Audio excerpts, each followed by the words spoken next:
Hey, folks, we're doing a live show in the middle of the day on a Monday, post NFL Draft Monday, actually.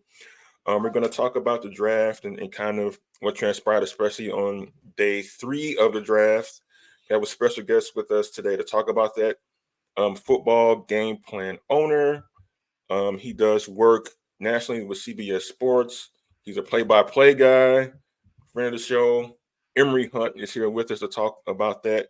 The big news from the draft, obviously, is that for the first time actually the second time in the last 4 years, there were no black college football players who were drafted, which caused a stir on social media. People trying to find out why that was, especially since the NFL a couple of years ago said it was one of their initiatives to try to get more black college football players opportunities to be drafted. So we're going to get in all that with Emory Hunt. First off, take care of some business. I'm Kendrick. That's Chris. And join us today on a rare appearance on the show is Brandon King. He's our Tennessee State correspondent. So let's get into it. As you know, Emory, of the 259 picks in the draft this past weekend, none were from a black college, at least directly from a black college. There were a couple of players who previously started their careers at HBCU before transferring elsewhere, and they got drafted. But no players that actually stayed at a black college got drafted. But there were more than almost 24 players who did sign free agent, undrafted free agent contracts or got minicamp invites. So that's good news. But I guess the conversation we want to have with you, Emory, is kind of like why this year in particular, especially since in the back half of the draft was considered a real deep one, that there was a lack of black college football players who were actually drafted. Honestly, I think it all boils down to the talent. If this was let's say a top end talent, year for the HBCU ranks, we probably would have seen guys drafted. I don't think it has anything to do with them being from an HBCU. The only guy that really surprised me or that wasn't drafted was Willie Drew out of Virginia State. Him going through the Senior Bowl, then going to the combine. I thought that pretty much gave him a chance to be called on day 3, especially at a position that we've seen teams draft multiple guys at during a draft. Like you'll normally see a team draft 2 corners or 3 corners. Just to see him not go was probably the biggest surprise. But in terms of the overall HBCU ranks, a lot of times, especially now with the transfer portal, guys are just moving up. So collectively at the FCS ranks, so to speak, those guys that probably would have gotten drafted are now FBS players. So I think that's the bigger shift that we've seen. Guys are not staying at the FCS or D2 level, so they're transferring up. Good for them taking that opportunity. But for the draft purposes, I just feel like it's just, teams are really just get surprised and enamored with that and stuck on with that, FBS shine. That's all it is. Yeah, we talked to a couple of scouts with draft HBCU players, and they were kind of like really excited about the potential of a couple of guys like Willie Drew, like a Sonnyana Anderson, like a Mickey Victor getting drafted, but that obviously happened. And you mentioned the cornerback position, especially on day 3 of the draft. There seemed to be a run on defensive players in the secondary, and he wasn't one who was picked as well as Willie Drew wasn't either. And you mentioned the fact that a lot of teams do kind of value the FBS players a little bit more so than even the FCS players, and then the black college football players at the Division 1 level and Division 2 level as well. Is that kind of something that these kids got to like overcome? Because I know Willie Drew was invited to the Senior Bowl and he was invited to the NFL Combine, but that seemed didn't help his draft stock at all. So is there anything else he could have done differently to try to get drafted?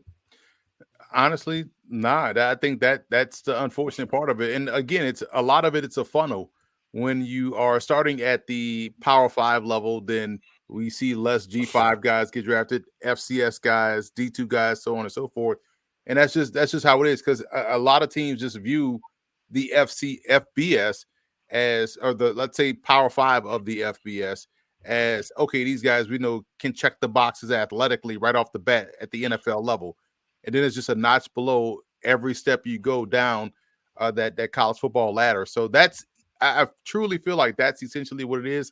I don't believe any team is going collectively saying, you know what, oh, this kid's from Grambling, Nah, we're not getting guys from HBCUs. Bump that. We're just gonna only take guys from Florida State. I don't think that's happening at the NFL level because again, it's all about acquiring talent. And unfortunately, the NFL is also in the business of paying you less. So if we know that this guy won't go drafted, we won't draft him. We'll just wait and offer him less to have him perform for us. So a lot of it is financials, but it's also just hey, we're the NFL. We can scrape off the top and go about our business that way, and everybody else will just fall in line. Right. Yeah, I'm kind of glad you mentioned it, and I'll get out of the way and let Chris and Brandon ask a question after this one. But I'm glad you mentioned about the NFL in terms of like looking for talent. There's a lot of people who think, well, there's some conspiracy out there, some vendetta against no black college football players. So that's the reason why they don't get drafted. But we've seen in the past, and that's not the case. We saw a Tariq Cohen get drafted in the fourth round. We saw like other players. First round pick a couple of years ago in Titus Yeah, first, Howard. yeah, Tyus Howard, first round pick. Yeah, Arkansas, Alabama State got drafted in the first round. So we've seen some players from HBCUs get drafted in the first round, in the third round, in the fourth round, most recently.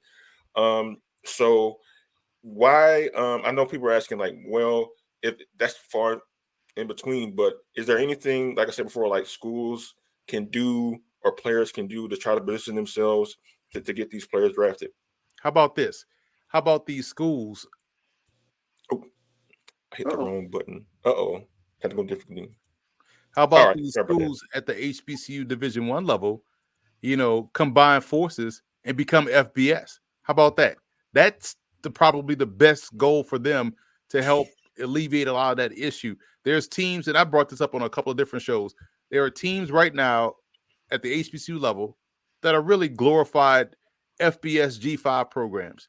There's no reason why a collective of 10 to 12 HBCUs that are at the FCS level, even a couple of D2s that got money but act like they don't have money, in Tuskegee, Morehouse, those they can easily be a FCS program right now. How about a collection of 12 HBCU programs, join FBS, become a conference, and then go from there? Because once you become FBS, we know at the high school level recruiting, you're opening the door to a different caliber of athlete. And that's not saying that you can't recruit those guys at the HBCU FCS level or the HBCU D2 or NAIA level.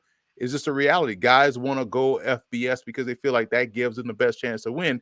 So if you are FBS, you're going to have a better opportunity or better allocation of resources to grab guys that could potentially be on that pro track. So if these school presidents and these ADs want to really compete, they have the opportunity. I've said this a lot.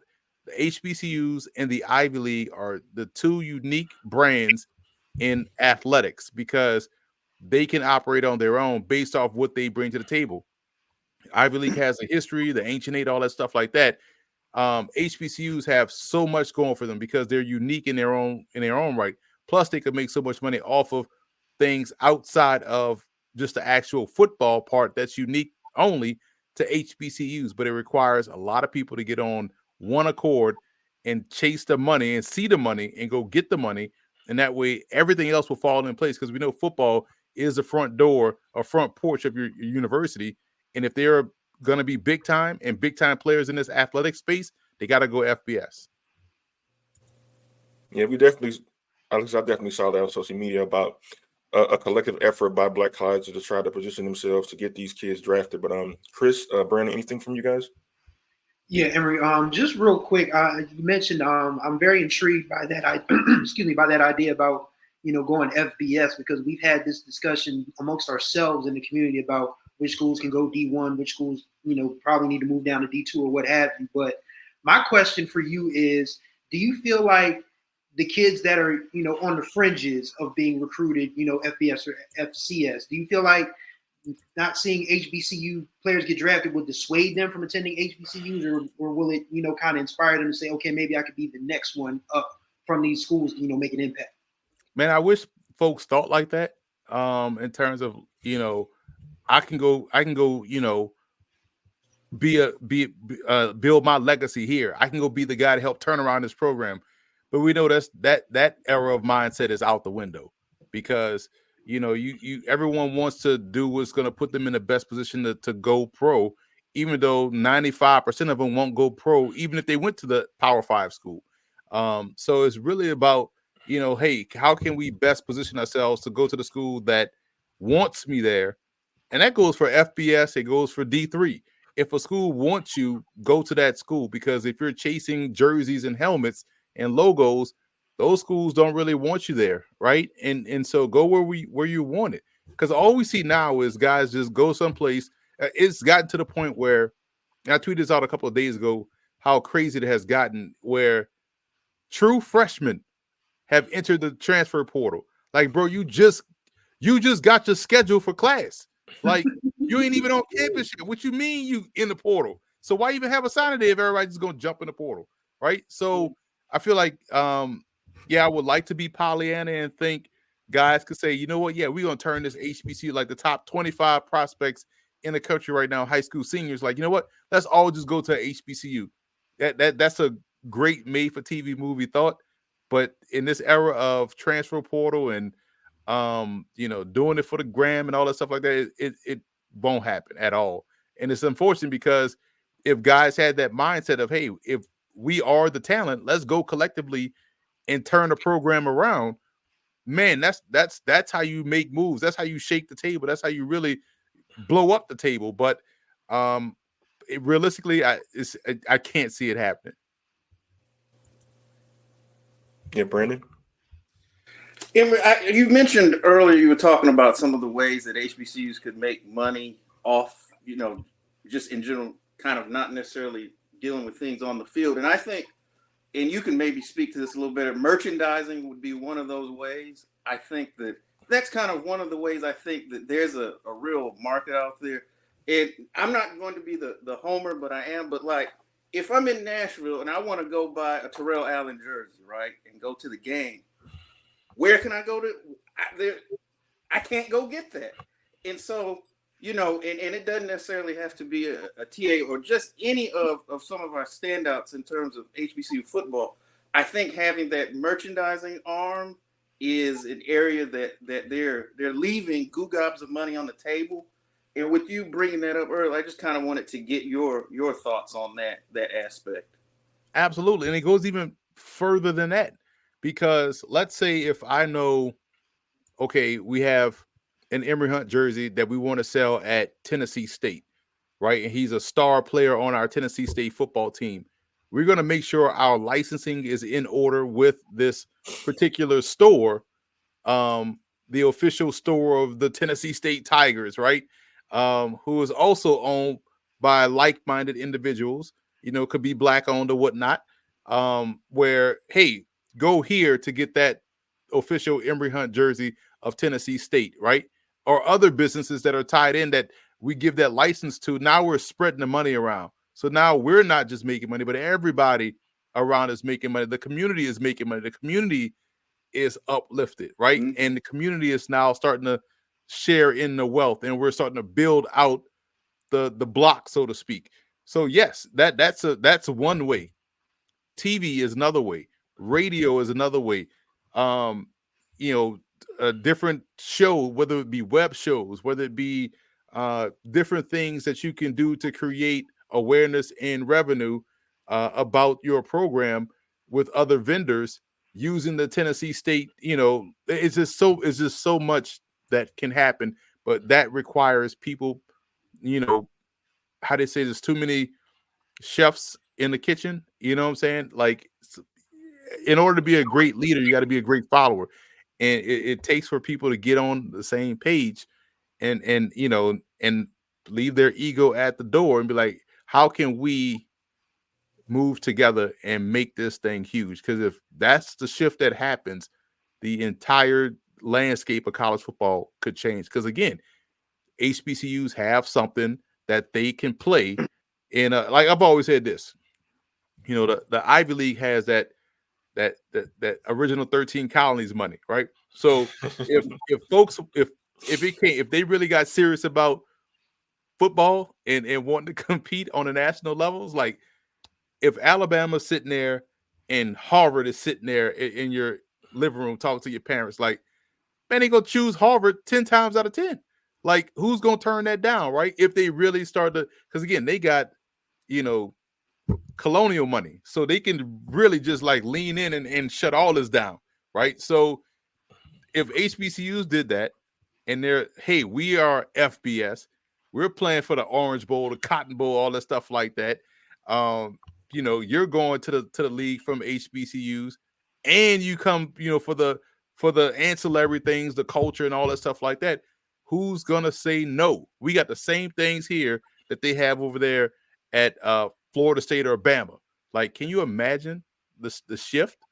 And then we'll say, man, how come only 13 HBCU players went in the first round this year as opposed to the 25 we had last year, right? Like, that's the shift that could happen. So it's just about you know, there's just a bunch of things outside that has to change, and it requires everyone seeing the big picture, keeping their eyes on the prize, and leaving their ego at the door.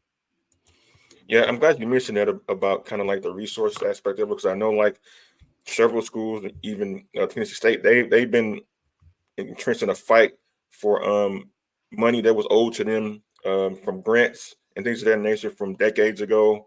Florida A&M, also another school. There's several other schools around the country who are involved in a similar effort that could bring their universities millions and sometimes billions of dollars, which could go in to help with infrastructure, which could go and help with scholarships, and could help with like building athletic programs similar fashion to their in-state Division One partners. So yeah, like it's definitely multifaceted here. But Emory, is there anything to be said? And we heard this a lot every time this happens, that either few or no Black college football players get drafted. Well, if they only played against higher competition or didn't play in the Celebration Bowl, they will be drafted. Do scouts like really care about that stuff? Bro, we just saw a dude from London, England with no football experience get drafted. You know what I'm saying? Like, you know, it don't matter, right? So like, you know, I mean, this dude went to a workout, you know, because he's a rugby player or whatnot. Like, they didn't go and ask if he played against Bama or whatnot. That's just internet talk to get people riled up, because we know people get riled up easily online. So no, it doesn't matter. It doesn't matter if Grambling was playing Alabama week in, week out. Like, I mean, hell, when Grambling had that nice year where they should have beaten Arizona, and the quarterback, I forgot his name, that transferred in from Ole Miss, was outstanding that year. He didn't even get drafted, and they went on to win the Black College National Championship, you know, beating North Carolina Central. Like I said, that was the only loss I feel like that year was against Arizona in a game they had won. They were beating Arizona. They probably should have beaten them too. So even with all of that success he had that year, Devontae Kincaid, even with all that success he had that year, he still didn't get drafted. So, you know, it really doesn't matter. A lot of it is, you know, for the NFL, you know, you're checking boxes: height, weight, speed, athleticism, all of those things, and that's the biggest mark. And if you're able to check those boxes, it doesn't matter if you're playing at, you know, Mississippi Valley or Mississippi State. You got to be able to check those boxes, because that's what plays in the NFL. Right. And as we've seen and know, like even schools that advance in the FCS playoffs, go to the championship game and actually win it, they don't have a lot of players get drafted either. FCS All Americans aren't drafted either, despite the fact that they had some really great seasons and really great careers. So it's not just a Black college football thing. It's more so like if you're not Power Five, the chances of you getting drafted are kind of slim. And if you're like at the FCS level or below, like the odds really stack against you, because like as you mentioned before, like these scouts and teams are like checking off boxes, and normally they're gonna go with the kid who represents the Alabamas of the world and the Georgias of the world and Michigans of the world. Michigan had 13 players drafted in this cycle that's coming off a championship that they won. So yeah, like they're gonna gravitate towards those players before they gravitate toward anybody else's football team in terms of like if you're on an FCS level or below. Anything else from you, Chris or Brandon? Yeah, Emory, you mentioned earlier that this draft that just completed was not really talent heavy. What does the future look like? Is 2025, 2026 going to be one of those years where it's just stacked from top to bottom and we're going to be having this conversation again, or is it too early to tell?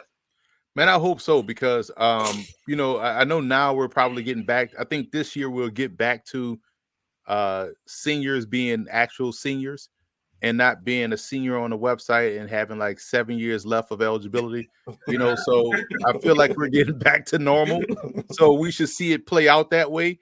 And I'll start creating my board on, the 25 class to start to study, next week. But it's one, it's about, okay, who's on the roster? Is he actually a senior? Is he going to stay there? And that's a lot of unknowns that we have right now as we sit here on April 29th.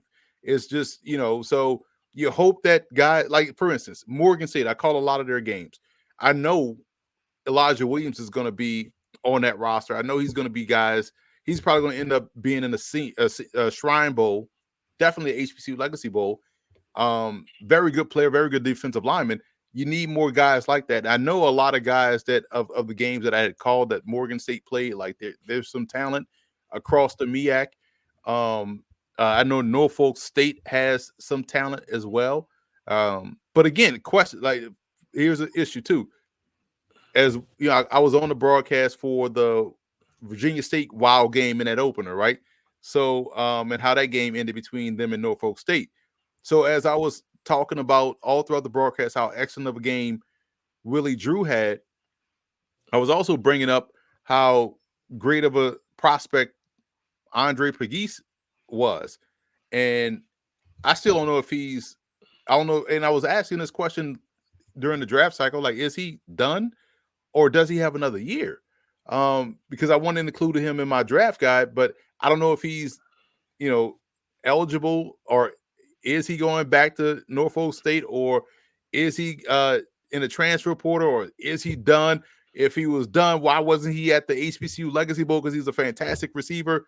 So when you have all of that unknown, you don't really know who's on the roster, who's coming back, and who's who's to look forward to down the line. It's really wild out here, man. So I can't wait for us to get back to normal, so that way we could then project forward. Like, okay, yeah, not a lot of HBCU guys got drafted this year, but next year's class has XYZ in it. Well, we don't even know who the XYZ is because we don't even know who's on the team, who's on the roster, the updated websites and all that stuff. And that's just not an HBCU issue.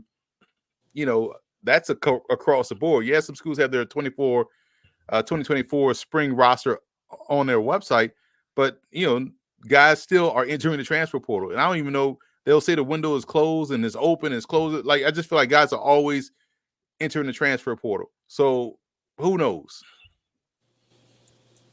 Yeah, so how hard does it make for scouts to like try to, I guess, evaluate these players, or like there's a constant movement or like unknown about like their status or where they're going to play? Extremely hard because it's especially on the media side of things, because we can't get out in front of, hey man, keep an eye on these guys, right? And here's a list. Because we may put out a prospect watch list for the upcoming draft, and then you'll see the dude tweet out with that long thing that nobody reads about. Just look for the part that says, okay, I'm entering the transfer portal, right? You just look for that part. You'll see that. And like, dang, man, I thought this dude was, and I have 9 years of eligibility left. Like, so, you really don't have, it's hard for, and if it's hard for us, scouts have better resources, and scouts can lose track of guys. That's why they tend to just, man, we know this dude at Florida State going to be at Florida State. There's a lot of movement, unfortunately, at the small school levels that kind of, they weed their own self out, if you know what I mean. That's crazy. Chris, you got something? No, I'm good. All right. And before I let you go, Emory, thanks a lot for your time. We appreciate it. Davis Richard hasn't been, at least announced yet, signed with anybody or got a camp invite with anybody. How surprised are you that he wasn't picked up yet? And what do you think his prospects are coming off that injury so he had in the Legacy Bowl?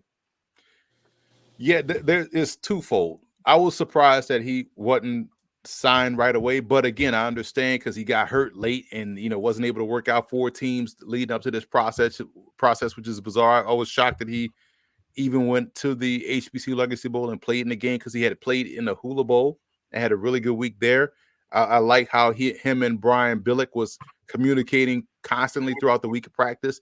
That was good to see because I felt like, this was all right. Brian Billick is taking a liking to this kid, and that should bode well. I hope scouts are paying attention to every rep he had. Him and Billick was like, going back and forth. Hey, what you see here? What you see there? And so I thought the communication was great all week long, being there.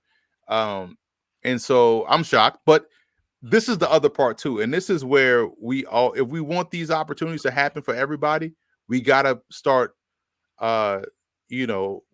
promoting and talking about the benefits of these alternate leagues like the UFL, because they're going to continue to expand, teams. They should already have first of all, there's enough for 32 teams. And people think that's wild, but it's not when you think about the NFL is bringing 90 guys to camp. They're cutting 45. That 45 that just got cut, that's your spring team right there, right? So each NFL team could have their own minor league, right? Minor league team. So if we get behind and show support and constantly talk about the spring league, it creates those opportunities for guys to step right in. So we don't have to see, now he's having an MVP-like season this year in AJ McCarron, but we don't want to see AJ McCarron playing spring ball. He's 30 plus years old. We know what he is already. This would be a spot for a Davis Richard to go in there and show his wares that he could play against pros, and then have the NFL reevaluate. And a lot of these guys, I would just bypass the NFL process. I know we all have dreams of hearing our names called and hold up the jersey and hugging the commissioner, but at some point, you got to have the realistic view of like, hey man, I know the odds are stacked against me. I know it's tough for me. I know I want that NFL dream just to even get a sniff of the NFL mini camp or rookie invite. I get it. But if you have the wherewithal and the perspective, like, you know what? If my season is over in November, I'm going to have my agent reach out to these UFL teams, tell them I want to come in and play, because you're going to get at least 3 games or 4 games before the draft, right? So you got a 4-game window to ball out and then have the league either draft you straight from there or sign you after the season is over with. So I would just bypass the NFL draft process, go play ball in the spring, and then let the league pick me from there. But that requires a little bit more perspective, and also requires people to talk about these spring leagues as a viable option.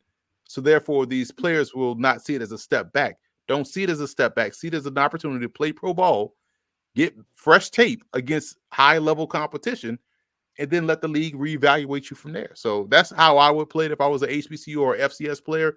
I know the other side of that coin is these leagues also still, have that Power 5 gaze, like, oh wow, we got the quarterback from Alabama, the 5th string quarterback from Alabama. Like, I get it, but if they want to survive, they're going to have to start seeing it my way, and that's how we all can collectively elevate this thing, move this thing forward.